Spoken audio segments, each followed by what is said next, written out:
Hello Candy Lovers! Welcome back to my channel. So in today's video, i-share ko sa inyo yung mga makeup items na ginagamit ko for my gigs or for my clients. And medyo madami-dami siya or konti lang, I don't know. Kasi pag ako nagme-makeup sa clients ko, hindi lahat ng makeups dinadala ko. Sobrang pili lang talaga yung kinukuha ko or yung nilalagay ko sa makeup tray case ko. Kasi pag dinala ko lahat ng makeups ko, hindi kakayanin. Kaya talagang pinipili ko talaga kung ano lang yung kailangan kong dalhin para hindi mabigat, hindi hassle, tsaka mamaya mawala siya, girl. Kasi ang daming instances na nangyari na sa akin na nawawalan ako ng makeup. Oh my God. Buti na lang hindi ganun kamahal yung nawawala sa akin. But you know, oh my gosh. But anyway, i-share ko lang sa inyo yung mga items na ginagamit ko for my clients. And let's start with the skincare muna siguro, no? So, first of all, ang ginagawa ko is to clean their face. Kahit nasasabihin ko, ma'am, meron po ba kayong makeup? Or, ma'am, naghilamos po ba kayo? Or whatsoever. Kasi, or galing ba kayo sa labas? Kasi gusto ko, magsa-start ako sa makeup nang malinis yung face base ko. So, usually, ang ginagamit kong toner is the Celatec. Or, kung may makeup man sila, nire-remove ko siya using my Bioderma Serum. Where is that? Wait, pakita ko sa inyo. Ang ginagamit kong toner is this one, yung Celatec Hydration Alcohol-Free Toner, and super ganda nito kasi sobrang mild lang siya sa skin and na-hydrate niya talaga yung skin, kaya ang ganda nito at nakakatanggal talaga siya ng dumi sa face. So pag may makeup naman silang suot, ito yung ginagamit ko, yung Bioderma Serum H2O, tapos after yun ma-remove, tsaka ko sila tinotoner netong Celatec. So, after ko malinis yung face nila, usually naglalagay na ako ng moisturizer. It's either meron silang dalang moisturizer kasi sometimes gusto nila yung moisturizer yung ginagamit nila, or kung wala man silang dalang moisturizer, etong dalawa lang yung ginagamit ko. And magugulat kayo dito. Ito yung ginagamit ko, yung Eye White Aqua Moisturizer, and as you can see, sobrang konti na lang siya. Alam nyo ba na kahit mura lang to, sobrang ganda na ito kasi pag nilagay mo siya sa skin, alam niyo, very refreshing, and at the same time, para siyang water. Tapos parang water siya, pero pag ginilive mo siya sa skin mo, gininan mo siya, magiging moisturized na yung face niyo. Kaya sobrang ganda rin ito. And hindi pa ako nakaka-experience na nag-breakout yung client dahil dito, or nagkaroon ng skin rashes. Wala. Very mild lang siya. Kung hindi man ito yung ginagamit ko, ito yung from Bioderma Hydra Bio Serum naman. Para siyang parehas lang nito, pero ito more on concentrated siya. Ginagamit ko to pag medyo dry yung skin ng client and dry to sensitive skin. Ito yung ginagamit ko. Now, let's go to the primers, and dalawa tong primer na ginagamit ko. This one is from Urban Decay Complexion Primer Potion, and nasabi ko na to dati na sobrang favorite ko to kasi nga it really works on my skin and sa client ko. And this one naman, ang finish niya medyo white lang, pero girl, pag nilagay mo siya sa face, as in, tas pag naglagay ka ng foundation, as in, pack siya talaga. Kahit anong foundation lagay mo, basta ito yung primer mo, okay na okay siya. And pag medyo oily naman yung face ng client ko, ito yung ginagamit ko, Perfect Matte Crayolan. Ano siya, silicone base siya, pero pag nilagay nyo siya sa skin, velvety yung smooth niya. Tapos talaga pag nilagay mo yung foundation, oh my gosh, sobrang pack na pack, tapos hindi siya mag-oil up talaga. So, ayan, itong dalawa. Or sometimes, ito na muna yung ginagamit ko, tapos ito pa yung gagamitin ko. Combination talaga. Tapos, pag gusto ko naman na medyo illuminating at may tumatawag na yun, oh my gosh, my mom, wait lang.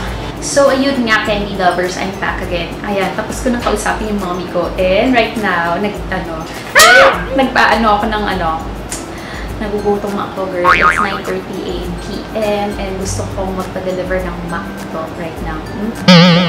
Okay. Anyway, tapos yun na nga, ano na nga ba ako? Anyway, itong dalawa pala yung ginagamit ko. Yan, para pack na pack ang makeup or yung foundation. And then, ginagawa ko, sinasamahan ko din ng Smashbox Illuminating Serum para medyo glowy and parang fresh yung dating ng face base ng client ko. So, etong tatlo yung ginagamit ko madalas. Yan, Crayolan, Urban Decay, and Smashbox. Now, let's go to the foundation. At marami-rami itong papakita kong foundation. Wait lang. Itong papakita ko lang mga foundations. Ito yung mga alam kong, sure ako na hulas-free at talagang pack-pack talaga. As in, sobrang kapit na kapit siya sa skin mo. So, ito yung unang-una, yung MAC Studio Fix Fluid. I have it in the shade NC20 and NC30. And Hindi ko alam ano pang shade yung nandoon.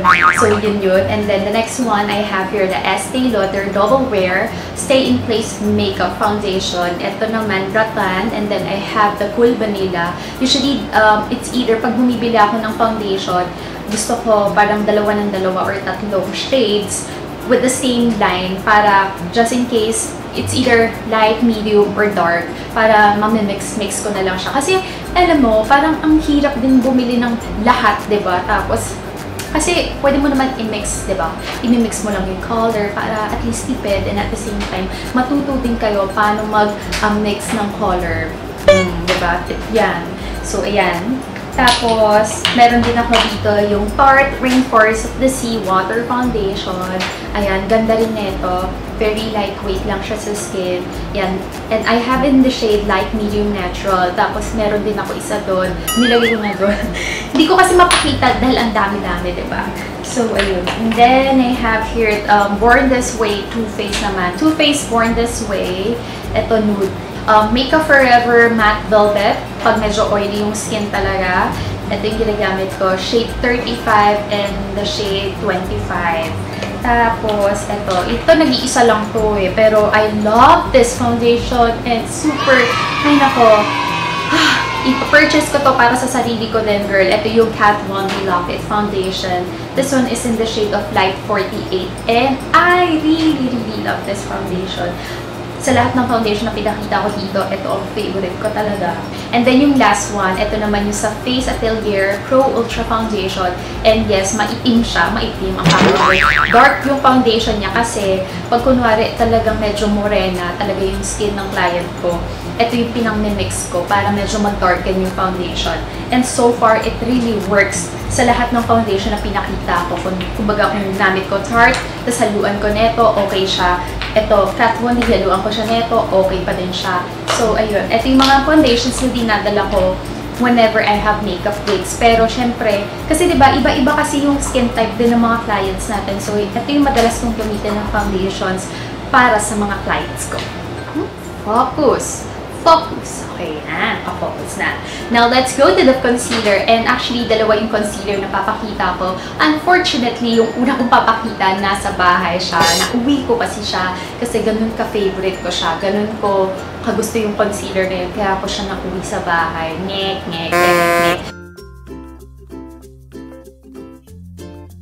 And sobrang ganda niya, girl. As in, kung mag-i-invest kayo sa concealer, yun talaga. As in, girl, bilhin nyo na yun. As in, I highly recommend that concealer. Kasi, pag nilagay mo siya, as in, nako-cover niya. As in, full coverage siya. As in, hindi siya matatanggal sa face. Ganun siya kaganda. As in, the best concealer ever. And then, ito yung next naman na papakita ko. Ito naman, liquid concealer siya. But I really love this also. Ito yung Estee Lauder Double Wear na liquid concealer. And this one is in the shade of 2W Light Medium Warm. Ginagamit ko to whenever hindi naman masyadong kailangan i-conceal yung face ni client or yung sasabi. Actually, ginagamit ko rin para sa sarili ko. Gusto ko nang medyo i-highlight yung face ko. Ganda nito. As in, hindi rin siya nahuhulas sa face ko and pack na pack pa din siya. Tsaka syempre, diba? Parang you feel very VIP or you feel very special whenever gamit mo Estee Lauder. Ewan ko, ako lang yun Pero, ayun. Basta parang whenever I use this one, feeling ko parang, wow, social ka, girl. Estee Lauder lang, liquid concealer mo. Yung basta gano'n. Yan. Tapos na tayo sa concealer at medyo mabilis lang yung ginagawa kong pag-introduce sa mga items kasi madami siya. And ayoko matagal tong video na to. And kung meron kayong gustong in-depth tutorial or review sa mga papakita ko, comment down below. Okay? Now, for the powders naman, hindi ako gumagamit ng pressed powder. Ang ginagamit ko, loose powder lang. Nag-aral ako sa makeup school ko, which is the Makeup Academy. And dun sa 1939, ang madalas namin ginagamit is loose powder. Kasi sa theater makeup din, loose powder din yung ginagamit. Kasi yung, yung pressed powder, ginagamit lang siya for touch-ups. Yun talaga yun. Kaya may pressed powder at merong loose powder. Gets? So, ang ginagamit kong madalas is the Ben Nye Banana and ito, yung Meron Celebrate Celebrate Pro Loose Mineral Finishing Powder. I combine the two para hindi ganun ka banana yung mukha at hindi ganun kaputi. So, etong dalawa, minimix ko siya together. Or minsan naman, gumagamit ako ng Coty Air Spa naman, pang-bake sa under eyes. So, etong tatlo, Ben Nye, Meron, and Coty Air Spa. Ngayon naman, pupunta na tayo sa blush, contour, highlight palettes na madalas kong ginagamit para sa akin at para sa client ko. This one is from Benefit, yung Chica Tone palette nila kasi 4 na blushes na siya, plus meron kang hula or yung bronzer na matte naman siya na pwede siyang pang-contour ng face. And alam mo, ang bango niya. So, madalas kong gamitin sa cheeks, yung Dandelion, tsaka yung Coralista. Ito muna, yung Dandelion, tapos yung banda dito sa may center part, Coralista na yung ginagamit ko. Tapos, syempre, yung pinaka-contour ko, yung Hula. Or sometimes naman, pag medyo gusto ko intense yung cheeks ko, ito, yung Dallas. Or kung ayoko naman masyado, ito, Rockateur. At may aso, girl. Kung hindi naman yun yung dala kong blush palette, ito naman yung isa, yung NARS Guy Bourdon ba tawag dyan? Basta yan, Guy Bourdon na palette. And ganda rin neto kasi look, meron ka ng, wow, meron ka ng 4 na blushes, tapos meron ka ng bronzer or contour powder and highlighter. So, itong highlighter, hindi ko siya masyadong ginagamit, to be honest ha. Itong lima lang talaga yung ginagamit ko. Ito, ginagamit ko siguro pang ano lang, inner dots lang or for eye base, pero for highlighting, hindi ko siya masyadong ginagamit. So, itong madalas yung ginagamit ko. Yan. Ang ganda nito. Ito ata yung Orgasm if I'm not mistaken. But anyway, I got it from Make Up Your Mind store. And speaking of Make Up Your Mind store, ito rin yung nabili ko sa Make Up Your Mind store. Ito yung highlighting palette, Anastasia Beverly Hills Glow Kit. Alam mo, nung binili ko to, nakakainis lang kasi biglang lumabas yung kay Nicole Guerrero. Ano tumatawag na naman? Girl. Ayan, sa wakas tapos din. Ano ba yan? Dami-dami namang Segway. Hindi pa ako nakaka-order sa McDonald's. Oh my gosh. O hindi siya sponsor na McDonald's. Hindi siya sponsor. Anyway, let's go back to the Glow Kit. So yun nga, nung binili ko tong Glow Kit na to, bigla lumabas yung kay Nicole Guerrero. Tapos sobrang, oh my God, ang ganda nun. Bakit? Why you do this? Why you do this, Anastasia? Bakit? Anyway, syempre, medyo mahal ito, diba? Tapos gusto ko yung kay Nicole Guerrero. Tapos lumabas pa yung kay lumabas ngayon yung kay Becca, yung under, sa asawa ni singer na yun. Basta yun. Brain fart na ako. But anyway, oh my gosh. Kaya parang sabi ko, kung bibili ako ng another highlighting palette, alin doon. Tapos may nakita pa akong isang highlighting palette. My gosh! I love makeup. OMG. Kayo ba? You love makeup? Of course, definitely. Hindi kayo manonood dito sa channel ko kung hindi nyo gustong makeup, diba? So, yun. Pare-parehas tayo may gusto ng mga makeups, girl. Anyway, kahit ang dami-dami ng makeups, diba? Ang gusto mo, you want it all. You want to have it all. Parang SM lang yan. Anyway, speaking of, ayan, ito ang Glow Kit. Ayan, maganda to kasi 1, 2, 3, 4, 5, 6 na siya. Talagang binilang pa. Pwede namang. Anyway, I have 6 highlighting powders and ito na yung madalas kong dinadala. Kasi yung una kong dinadala is the Becca, yung Jaclyn Hill Champagne Pop. Talagang makaganon no? Champagne Pop. Tapos yung Cindy Luminizer, tsaka yung sa MAC na highlighter din. What's the shade of that one? Basta, nandun siya somewhere there. Kaso, sabi ko, mas magandang, ito na yung dalhin ko, at least 6 na siya, tapos, naka-palette pa siya, diba? So, ayun. Yung texture niya, okay naman. Yan, very pigmented, pero, ito, namimili ito ng brushes, eh. Pag pangit yung brushes na gamit niyo, ay nako, ang pangit niya nung finish niya sa face. Pero, kailangan very soft yung brushes niyo pag ginagamit niyo ito. So, yun. Anastasia Ultimate Glow Kit. Nabili ko din siya kay Make Up Your Mind store. So, for the eyeshadow palettes, 3 palette lang yung ginagamit ko or dinadala ko. Kasi ayokong dalhin lahat. Ang bigat-bigat. Tsaka, hello, hindi mo naman kailangan lahat ng colors meron ka. Siyempre, kailangan as in yung mga tama lang, yung mga kakailanganin mo lang. So, ito yung una kong papakita. This one is from Naked 3. Ito, syempre alam niyo na yung color nito. More on rose gold yung colors niya. Bagay ito sa mga brides, sa mga debutant din. Ang ganda nito eh. Very parang romantic yung dating niya. Kaya gusto ko itong dalhin lagi. Tsaka, lahat ng skin tone pwede siya. Tapos, pag gusto ko naman ng medyo neutral beauty makeup naman, ito yung ginagamit ko. From Too Faced Semi-Chocolate Bar. Ang ganda din nito eh. Kasi, pwede mo nang mapaglaruan lahat. Diba? Lahat ng colors meron. At mapapansin nyo kung sino dyan yung madalas kong gamitin. Ito, tsaka ito. Yan, dalawa yung madalas kong gamitin for the base. Basta yun, I love this one. And it smells like chocolate. As in, wow, sobra. And then, ito naman yung favorite ko, girl. As in, oh my gosh! Hindi ako nagsisisa na binili ko to kahit na medyo expensive siya. At meron nang lumabas mga dupes. Ay, nako. This one is just simply beautiful. The Anastasia Modern Renaissance. O, diba? Sobrang ganda niya, girl. Sweet, na romantic, na pwedeng dramatic yung dating niya. I just really love it. Ang problema lang dito kay Renaissance, ang napansin ko, medyo powdery siya. Actually, parehas siya ng texture ng Lorac Pro. Parehas na parehas. So, ayan. Etong tatlo yung ginagamit ko for the eyeshadow palettes. So, yan na nga yung sasabi ko, yung nag-card full na yung isa eh. Buti na lang meron ng mga extra dyan. Yes, yes, yes. Pero yung battery ko nangangalib. Kaya, bilisan na natin, girl. So, for the brows, ang madalas kong gamitin is nakalimutan ko dito. Okay. Ayan. Ito na nga sinasabi ko eh. Sabi ko nga, ito. So, for the brows naman, hindi ako masyadong ma-powder gumamit. More on the pencil talaga ako kasi mas gusto ko yung strokes. Di ba nauusin na yung parang feather strokes na ganyan? Kasi yung powder, hindi mo masyadong magawa yung strokes na gusto mo eh. Kasi powder mo, pang fill-in lang siya. Pero ito yung madalas kong gamitin. Yung Tony Moly Auto Eyebrow Easy Touch. Ayan. This one is in the shade of brown, I think. Light brown or brown? I'm not so sure. But yan siya. Tapos meron siyang spoolie yung mirror.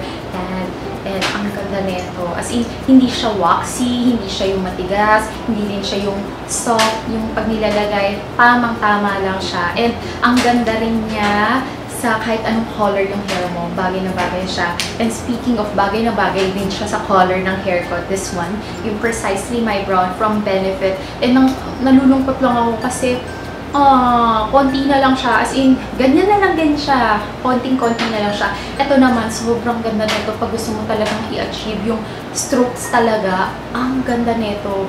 Pati yung isa niya eh. I forgot what's the name of that one. Ito kasi Precisely My Brow. Yung isa, ano ba yung isa? Basta yun, parang ganito din. Ang ganda rin nun. Ito kasi medyo expensive lang siya. At tinitipid-tipid ko na siya. Pero, but if you have the budget, why not coconut? Bilhin nyo na to. Yung Benefit Precisely My Brow. Tsaka meron din siyang spoolie on the other hand. Tapos, pag medyo nakulangan ng buhok si ate at hindi na tumubo, ito yung ginagamit ko. Yung Ka-Brow Benefit, pang fill-in or pang drawing sa brows. Pagpasensya nyo na kung may tumanga pala. Actually, bawal yung aso dito. Pero taka ako, bakit may aso sa kapitbahay ko? Madaya. Anyway, yun nga, yung Ka-Brow. This one is in the shade number 3. And ang ganda na ito, kasi pag kunwari medyo may kalbo part. Pag may kalbo yung, ano ba? Ito, or putol yung brows. Ito yung pinang-drawing ko, pinang-fill in ko para magmukhang brows yung brow ng client ko. So, ayan yung for the brows. And syempre, hindi mawawala ang brow gels. Kasi kung may pang-drawing tayo, syempre may pang-kulay din tayo ng buhok ng brows natin. So, ito yung madalas kong gamitin. So, meron akong dalawang MAC. Ito yung Girl Boy, tsaka yung Beguile. And then the other one is from Pink Sugar Honey and Good Eyebrow Gel in the shade Blonde. Ayan. Kasi kung, ito kasi more on the, parang taupe yung color niya. Yung ito, medyo, parang golden brown kasi yung dating niya sa akin eh. And then this one naman is the blonde color. Pag medyo matingkad talaga at highlighted yung hair ni ate, ito yung ginagamit ko. Like for me right now, ayan, medyo matingkad ang aking hair. Ito yung ginamit ko na brow gel. Yeah. So, ayan, malapit tayong matapos, Candy Lovers. Now, for the eyeliner, dalawa lang kung ginagamit ko. This one is from Maybelline Hyper Ink Liquid Eyeliner. Ano siya? Ganito yung itsura niya. Yan. Para siyang brush. Actually, hindi siya brush eh. ano siya, felt tip applicator siya, pero parang brush, diba? Ayan pala yung gamit ko right now sa aking eyes, diba? Ang ganda niya kasi parang very pigmented, very matte black siya, tapos madali lang siya ilagay. Actually, yun yung worry ko sa ganito. Kasi parang sabi ko, oh my gosh, baka mahirap siyang gamitin. Kasi nasanay na ako dun sa pen type nila. Pero hindi, madali lang din siyang gamitin. So, I love this one. Tapos, pag gusto ko medyo smoky eyes yung dating at gusto kong mag-pipeline, ito rin yung ginagamit ko. Yung Catty Doll gel liner. First time ko tong narinig kay Mama Shen. Kay Mama Shen Addiction. Ayan. Or si Uncurated Life. Kasi narinig ko na sabi niya, favorite daw niya to, Catty Doll gel liner. And surprisingly, tama siya kasi very pigmented. Tapos, ano siya, waterproof din siya. Pag naset niyo na siya sa eyes niyo, nakatuyo na siya, waterproof siya. At maganda siyang pang-pipeline din siya. So, ayan ang ginagamit ko. Ganito naman yung packaging niya. Ayan. Tapos, meron tayong maliit na brush. So, there. That's it.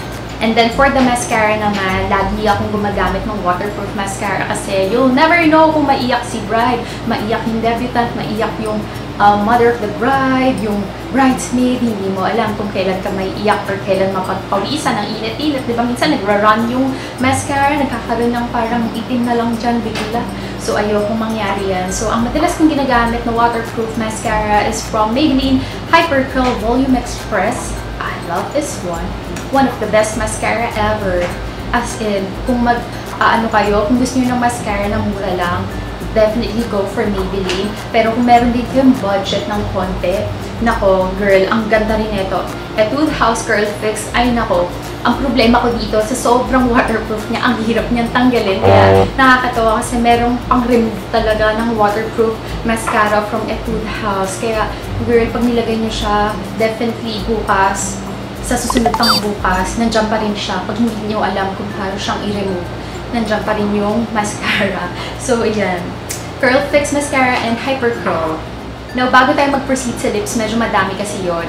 Dito na muna tayo sa makeup setting spray. So, dalawa tong favorite kong makeup setting spray ever. At nung natanggap ko sila, na hawakan ko sila, na-experience ko sila, oh my gosh, these two is unbeatable. Unbeatable is the word. So, I have here the Urban Decay All-Nighter Makeup Setting Spray. This one is very long-lasting. And yung itsura niya, ganito lang siya. Spray lang din talaga siya. Tapos, igawin mo lang siya sa face. Pakita ko sa inyo. Ang ganda nung ano niya, nung salita kasi ulit. Ang ganda ng spray niya, even siyang nagsispray dyan sa face nyo. And talagang all-nighter siya. As in, napoprolong niya yung makeup nyo. And hindi ka masyado nag-oil up pag ginamit nitong Urban Decay All-Nighter Spray. Pero, ito talaga ang pinaka-the best. For me, pinaka-the best. Yung Kryolan Ultra Setting Vaporizer. Vaporizer, ibig sabihin, aerosol siya. Alam niyo ba, nung una, akala ko parang, hindi nga, parang baka chinacharot lang ako ng Kryolan girl dun sa El Terrazzo. Pero sabi niya, ma'am, kunin mo na yan. Kasi gusto niya yung malaki na yung bilhin ko para masulit. Sabi ko, ate, meron na nga ako neto. So sabi ko, diba, bakit kailangan ko pang bumili ng ganito? So parang sabi ko, sige ate, tatry ko. Kaya yung maliit lang yung binili ko. At saka expensive, 1,250. So, yung trinay ko naman siya, girl, OMG, ang ganda niya. Kasi, first time ako nakatry ng makeup setting spray na aerosol siya. Parang siyang, nakakatawa nga kasi pag ginagamit ko siya sa client, sasabi ko, ma'am, please close your eyes kasi i-spray ko po yung face nyo. Tapos pag ginagano ko na siya, in-spray ko na siya, pakita ko sa inyo shake nyo lang siya, tapos ganyan yung itsura niya. Yeah. Sabihin ng client, parang, ano yun? Hairspray ba yun? Bakit mo in-spray sa face ko? So, kundi ma'am, makeup setting spray yan para, kung meron po tayong hairspray para sa hair, meron din po tayo para sa face. Tapos, pag in-explain ko na yun, yun, okay na sila. Tapos, minsan, mag-feedback sila, kakamustahin ko sila, kung ma'am, okay po ba yung makeup natin, nag-stay ba all night, ganyan. Sasabihin nila sa akin, oo, sobrang ganda daw ng makeup, ganyan, sobrang na-prolong makeup, pack na pack. So, nakakatuwa, diba? Parang okay. Tama nga naman na mag-invest ka kahit mahal, at least yung client mo, very satisfied. Unlike naman na parang, diba, hindi ka mag-invest, tapos parang, maganda nga sa una, tapos hindi naman nag-hold yung makeup. at the end of the day, di ba? Parang baliwala lang. So, yun, maganda kasi na nag-invest ka din sa makeup. Kaya, di ba, ayun. Kaya yung mga clients ko dyan, tsaka yung mga ibang tao na sasabihin, ang mahal-mahal naman ng makeup artist, ang mahal-mahal naman fee. Girl, ang mahal din naman kasi ng makeup. Makeup pa lang, grabe. Tapos what more, yung, yung mga gamit mo pa. Tapos yung pang-Uber mo pa, pang-commute mo pa, pang-kain mo pa. Kamusta? Yung dala-dala mo pa, ring light and all that. Kamusta naman, di ba? Parang, come on, isipin nyo din yun, di ba? Hindi lang skills yung pinupuhunan namin dito. Pati yung makeup na gamit, pati yung dala-dala, equipments, yung transportation, gano'ng kalayo, yung effort, yung time. So, yun, pangalagahan natin yun. Okay? I have here two facial spray or facial mist kung tawagin nila. This one is from Celatec Hydration Moisturizing Mist. And I have here the Nature Republic Soothing and Moisture Aloe Vera Soothing Gel Mist. So ginagamit ko to, it's either before, kung maglagay ng foundation ng primer, yan, sprayan ko siya, or after ko siyang i-powder. Kasi diba nauso yung Jamsu makeup technique, yung ilulubog, yung after mo mag-foundation, primer, mag-powder, ganyan, concealer, yung ilulubog mo yung face sa water, ice cold water for 30 seconds, tapos i-block mo siya ng tissue, tapos nga naman pack na pack yung dating niya, as in girl, hindi siya maghuhulas kasi na-try ko siya. So parang sabi ko, what if gawin ko din yun sa client ko? Pero syempre, hindi ko naman pwedeng, ma'am, lagay po natin yung mukha mo sa bowl, diba? Hindi naman pwedeng gano'n. So yung technique na ginagawa ko is, after ko siyang i-powder, eto, ini-sprayan ko siya, as in mega spray, basang-basa yung mukha. Tapos, ang ginagawa ko, and then, syempre, para mabilis matuyo yung sprit, or yung makeup sprit, or makeup mist, ayan, may dala akong electric pa na maliit. Yan, ganyan ko siya sa face hanggang sa makita kong tuyo na yung makeup spritz or makeup mist. Tapos, tsaka na ako magpa-proceed sa blush, contour, and the rest of the makeup. Tsaka para, diba, very refresh yung feeling ng client. Now, for the last part, lips na tayo. Hindi ako nagdadala ng lip liner. Sobrang konti lang or bihirang-bihira lang. Kasi the reason why, kasi kaya naman na itong papakita ko na lip product, kaya hindi na ako nagdadala ng lip liner. Pero, ito yung una kong nilalagay, yung Tony Moly Magic Lip Tint in the shade Delight. Ito yung madalas kong ginagamit muna as the base for the lips kasi, di ba, colorless siya. Pero pag in-apply mo siya sa lips, magkakaroon siya ng color, natural color na parang pinkish, minsan rose yung dating. Tapos, syempre, at the same time, moisturize niya yung lips mo. Tapos, nagkakaroon ng stain. It leaves a stain and color on your lips. So, kahit na maglagay ka ng lipstick, tapos, syempre, hindi maiwasan, di ba, yung client mo kakain yan, ganyan. At least, kahit na wear off yung lipstick mo, at least meron pa rin tint or may color pa din yung lips nila. And then, after that, di ba, sabi ko sa inyo, hindi nga ako nag-lip liner kasi gamit kong parang pang-base na color sa lips is yung mga liquid matte lipsticks. So, I have here the Sleek Matte Me. So, I have the shade Bittersweet tsaka Birthday Suit. Tapos, meron din ako dito yung Mixed Lingerie. Parang liquid lipsticks din siya in the shade number 4 and number 8. Ayan. Medyo parang nude colors lang siya, kung mapapansin nyo. Diba? And then, after that, tsaka ko siya papatungan ng colored lipstick na gusto ng client or yung feeling ko bagay sa client ko. And yung dala kong mga lipstick is yung brand ng MAC lang. I have here in the shade Pink Nouveau. Yan. Hindi naman lahat ng MAC lipsticks meron ako, pero yan lang yung mga madalas kong dalhin. I have here the Creme in Your Coffee. Then, Pink Pigeon. I also have here the shade Loveborn. Yan. And then, I also have here Russian Red, pag gusto ng red lipstick. And then, Fox. And then, meron din ako nude color, Yash. Please Me. This one is Craving, Party Line. And lastly, yung All Fired Up. So, there you have it, candy lovers. Yun yung mga makeup items na dinadala ko whenever I have makeup gigs. I hope na nakatulong yun somehow. Kung gusto yun ng parang in-depth review sa mga items na pinakita ko, please do comment down below para mabigyan ko siya talaga ng justice. Kasi right now, ang haba-haba, hindi ko alam paano i-explain isa't isa.